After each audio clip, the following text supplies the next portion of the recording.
Hey everyone, so can we use technology today to stream everything that's in your brain to a giant TV? Yes, I'm going to explain how. So my name is Matthew Griffin, I'm a futurist, I look up to 50 years out, and one of the technologies that I track are brain-machine interfaces. Now, I'm going to break this blog into two pieces. So the first is, what can we stream from your brain today? And the second is, how do we do it? Now, in terms of what we can actually stream from your brain today, we can stream sentences, images, videos and sound, and we can do that with increasing clarity, which includes resolution, authenticity, and we can do it increasingly accurately. Now, we can also do it increasingly quickly. So that's the first part. Now, as for the how do we actually read what's going on in your brain and put it onto a TV almost at the same resolution that you're seeing this video at, sort of 720p, kind of 1080p. How do we do it?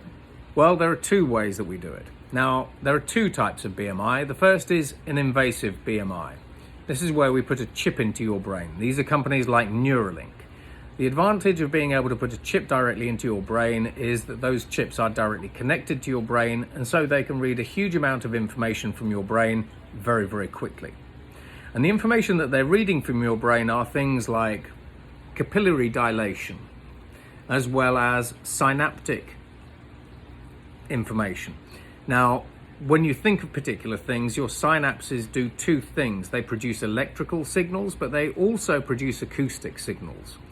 So these brain-machine interfaces really read all three, combine them together, and then send that to an artificial intelligence which has been specifically trained to understand that if these things happen in your brain, then you're thinking of an image of a cat, or an elephant, or a parrot, or whatever it happens to be.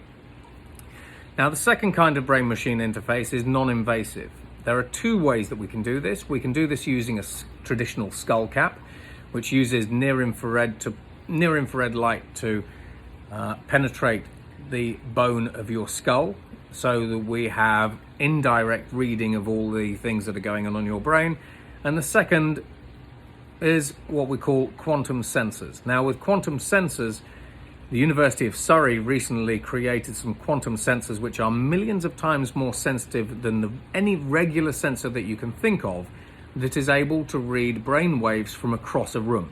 Now, in this particular application, you can use it for understanding whether or not someone has the onset of dementia or Alzheimer's. But the fact of the matter is that if you can read the brain waves of someone from across the room, you could actually stick that sensor technology on the wall of an airport. And when people are actually walking through an airport, you're gathering all their brainwave data, throwing that into artificial intelligences, and those AIs are then flagging people who are thinking things that they shouldn't be thinking, perhaps.